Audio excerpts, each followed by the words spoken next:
Thursday, March 5th. Been working on a new idea. Well, new to me at least. It's been a strange month of February. Last night I started watching the premium content from one of my favorite creators, David Whitehead, and I only got partway into it. It was his presentation entitled "The Cosmic Superimposition." He was taking a closer look, doing a deep dive on three modern geniuses. But it's the first one to note. It's the first one he was talking about. It's related to my recent idea theory, calling it the container, and it's born out of some of the information that came out of the Voyagers 1 and Voyagers 2, which I may have mentioned previously. Those were written by around the year 99, 2000. And they're supposedly non-channeled but direct cognition translations of what are called the CDT plates, which would be best understood as mega volumes of our cosmic history, so to speak. Akashic records being only, not even a subset, but a different portion of the entirety of information. CDT plates. Anyway, some very thought-provoking ideas put forth in those books. I'll do a different presentation on the books themselves, but this container idea, for whatever reason, I picture a snow globe, which I guess you could liken to our planet if you'd like, but it's not really the point. The snow globe is it's something in its entirety. You got that whole little village down there. We call it a reality. But it's separate from the people interacting, playing with the snow globe. Turn upside down, you got all the snow. Think of all those snowflakes as the ideas that we have.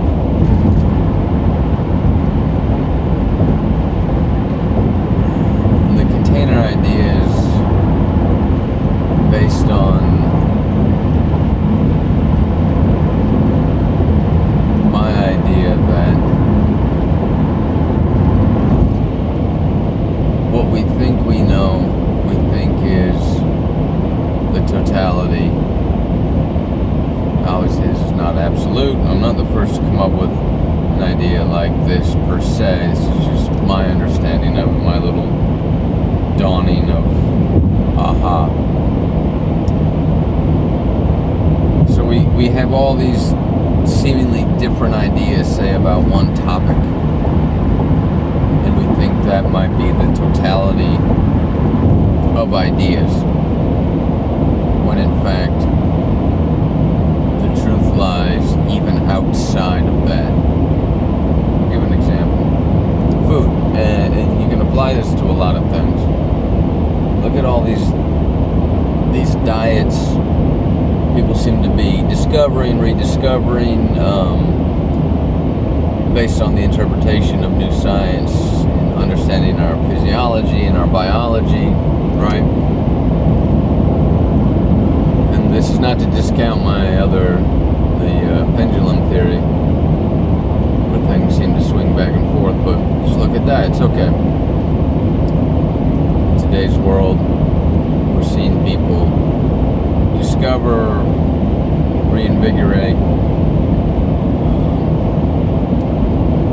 carnivore diet, people having seemingly very good personal health success with that we're seeing people have very good success eliminating meat and doing juice cleanses, etc. Okay? You know, at the end of the day, if there's 8 billion people, there's probably 8 billion perfect diets. What's interesting is, I'm gonna say this and then set it aside. If we are all human, there ought to be some consistency, and we ought to have figured it out by now as well. There's a lot of sidebars to this. So it begs the question, why does there seem to be such variability and success found within this variability? For something as simple as food. So every single diet, every single scientific interpretation of a subject, of a person's body interacting with the different foods you give it, and then what we could establish as agreed upon metrics of success for health. It's wide range. Those are all the snowflakes in the snow globe, in the container. So what I'm positing is that much of the truth lies outside of this container and still contains the snow globe as a subset of ideas. So, what, pray tell, then, you would ask, is outside of the container in regards to this food? What if we are not supposed to eat? Okay? It's these kind of ideas. Perhaps you've heard the term breatharian before. What if the discoveries we're making in regards to our relationship with food is already built on the faulty premise that our original biological intention was not to consume food? It wasn't a requirement.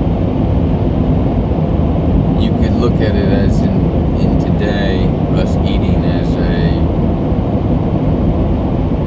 band-aid on a problem or a necessary stopgap because something else has been forgotten or intentionally removed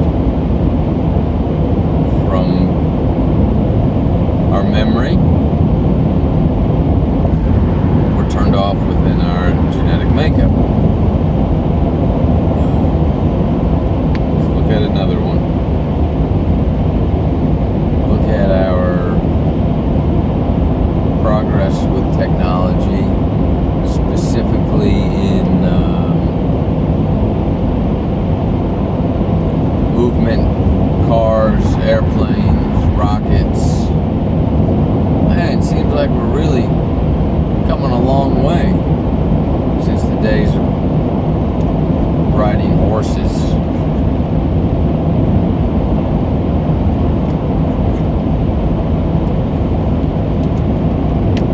But what if these inventions are at best not necessary and more towards the worst continued distractions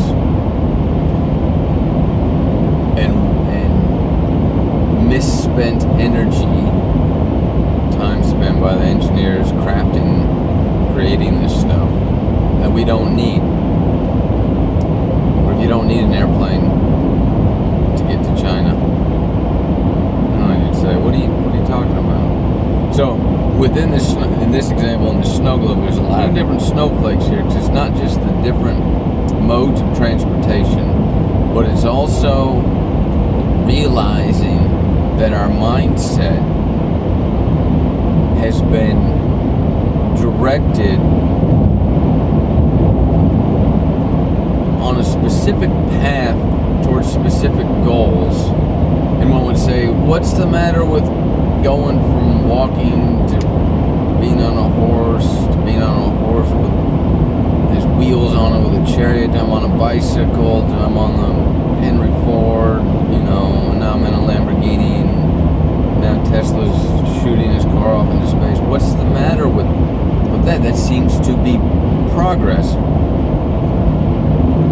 There's kind of two separate ideas here. First are the mechanical inventions, the hardware of these technological innovations, right? Could be a massive waste of time, energy, resources. And then there's the more devious idea here, that if in fact these machines aren't necessary, then that would suggest that there is a larger, darker, hidden force, the occult, the dark occult, intentionally steering progress that way. Unless you think we're just stumbling into all this stuff very randomly. Okay. Alright, Tony, I don't buy any of this, but what's outside the container? Okay. What if we don't have to travel via boat, plane, train, automobile? If we could dematerialize, and rematerialize at will somewhere else. Yes, not unlike the contraption in Star Trek, which I never actually saw, but I think we all know the Beam Me Up Scotty reference. I realize these are far-fetched ideas at first, but as you continue to ponder on things, you'll realize things just don't add up in the wider context of what we've come to understand, not that I agree with, what we've come to understand and have been taught as our history as mankind, and tied to that would be a supposed evolution. I don't just mean like anatomically, but the things that we create as we go through time, our technological evolution, from rocks to knives to guns to plasma weapons, however we want to look at it. Doesn't add up. It would be fair to say that this container idea is not unlike what's depicted in the idea of the Matrix, although I do see them slightly differently. But that might be a way to wrap your mind around the approach here. But it was interesting last night listening to David Whitehead, and he was talking about Wilhelm Reich, and the man had a very, very similar idea, and he called it the stage. About fell out of my seat when I heard it. Very similar, in which he used the metaphor, and I'm paraphrasing, you're either in this theater watching the stage, which for me this is the container and the snow globe, and the antithesis of that is leaving that theater and going out and witnessing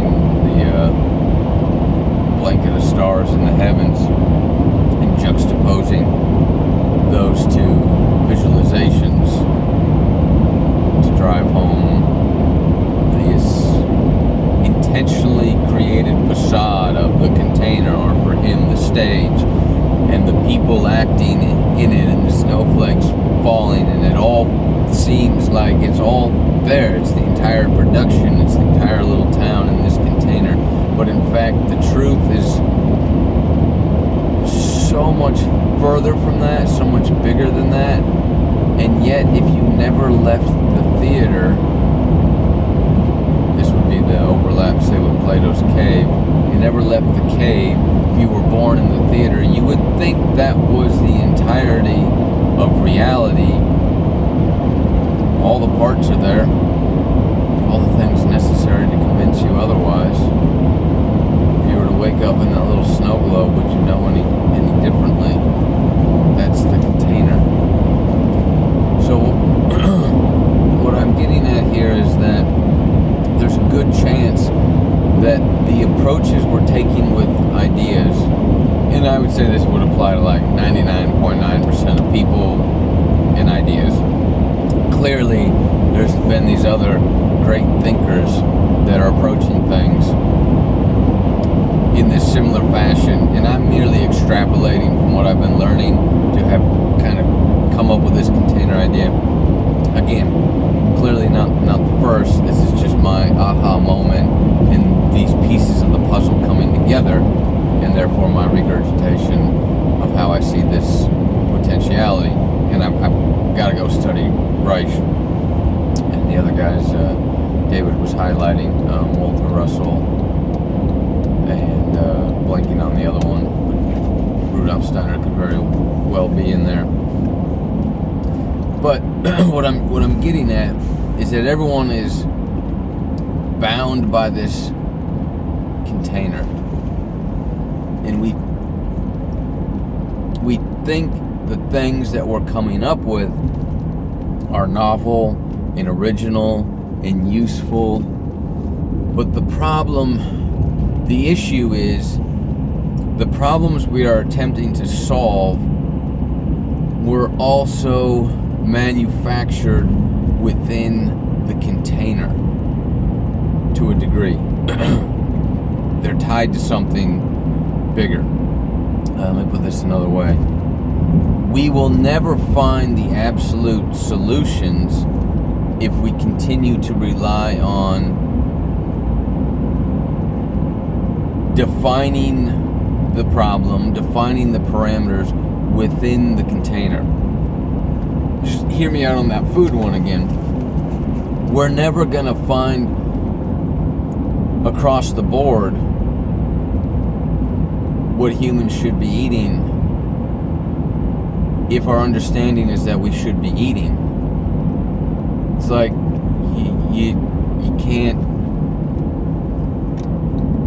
solve the problem if you're defining it within the constraints where the solutions you think answer it aren't inclusive of a solution that is beyond what you're willing to accept could be within the parameters of it, right? I realize this is a little complicated. Here, we'll go for the jugular. Our understanding of sickness and disease. We seem to have a lot of people still getting very sick, perhaps at an increasing rate. What if we were never originally designed to incur disease? What if we're not supposed to get sick? So outside of the container would be the idea that we retain on some latent level a genetic disposition that has been altered, turned off, manipulated, put in hibernation, switched down, whatever you want to say.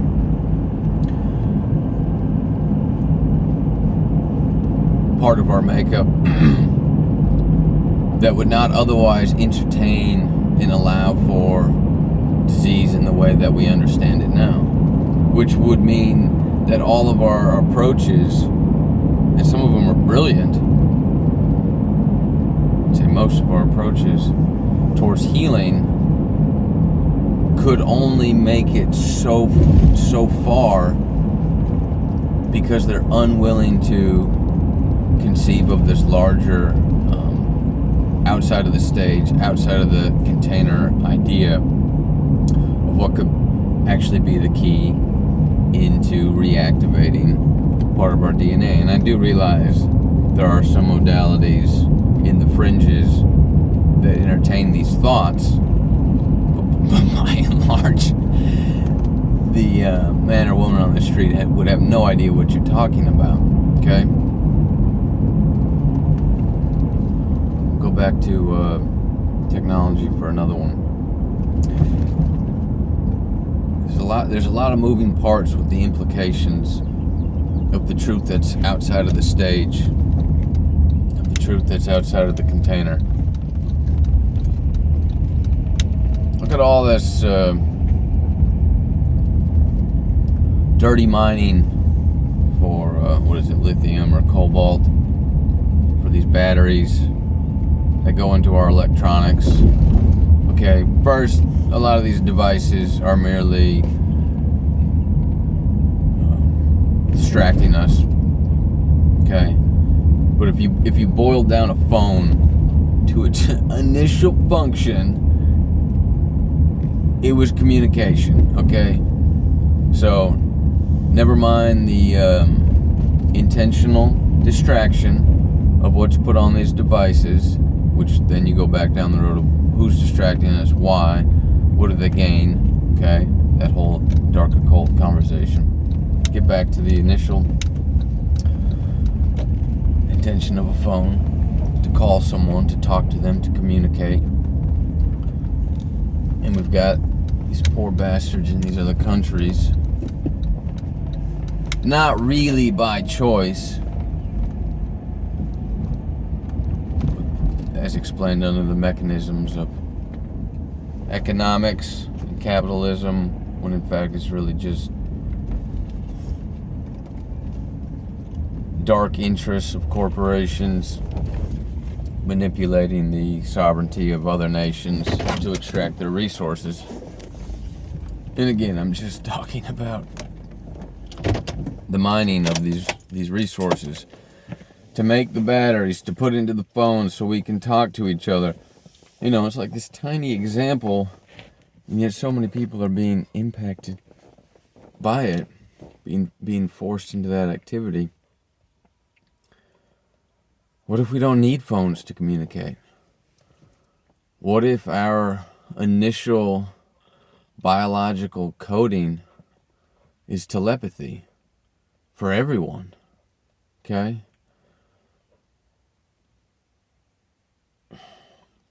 When you start to entertain these ideas, pretty big questions come up. First is the fact that the things I've mentioned, people have done. There have been people that have survived on no food, merely extracting the prana from their environment, the breatharians. There are cases of telepathy. I think we've all heard about this, right? The dematerialization, I don't know if anyone can actually say they've witnessed that.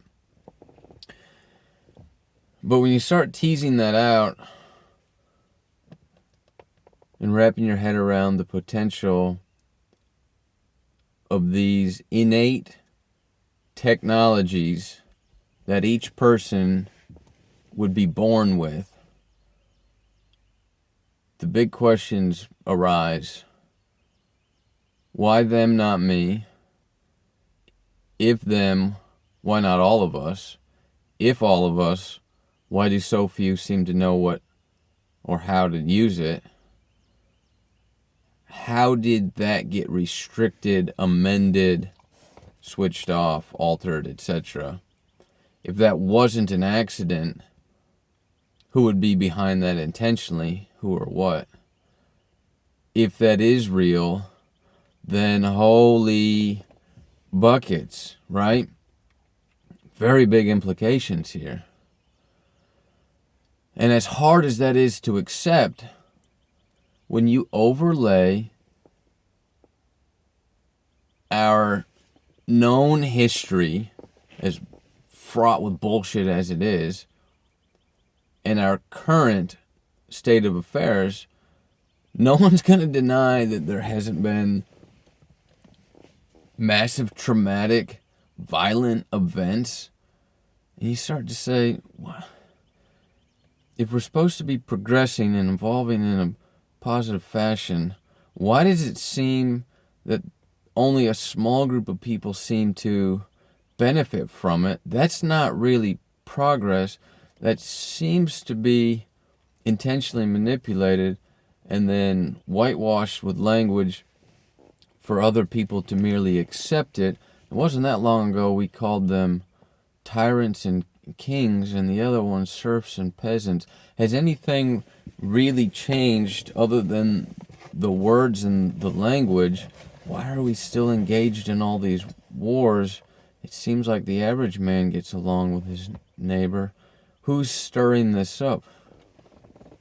Shouldn't we be better off than we are now? And if we're not going to deny the constant state of conflict that people are forced to be in vis-a-vis the corporations acting, or I should say the government's acting at the behest of the corporations, the military-industrial complex, you step back and you say, there's all this potential outside the container. Within this container, it's that I know, it seems pretty shite. Does it really have to be that way? And the more you sit back and reflect on what is happening in our known world events, in our known history, things continue to not add up. And there needs to be a bigger explanation for it, and that would be the occult. Once you start to see the container, the stage for what it is, and that it's been intentionally created, and your life is nothing but these malevolent systems of control perpetuated, unfortunately, by a lot of blind, ignorant people, putting it into effect and enforcing it, and you start to entertain the possibility of what's outside the stage, what's outside the container. This is where your curiosity and imagination starts to go wild. You start digging into all these resources of people that have come before us and captured this little 0.1% of the information that's out there. There's no going back. Okay? Allow yourself the opportunity to entertain these ideas, because the truth is much larger than anyone's been led to believe. Do not allow yourself to remain, as Reich talks about, in the theater watching the stage. Go outside and witness the stars in the heavens. That's where we're going to find the answers, outside of the container. I hope this sparks some sort of curiosity for you. I hope it makes sense on some level. I still have a lot of details to work out, but there's something to it. And when I heard David mention that last night, it was just like, this is what I've been trying to come to grips with. It's fascinating. So, if nothing else, I encourage you to pursue your curiosities.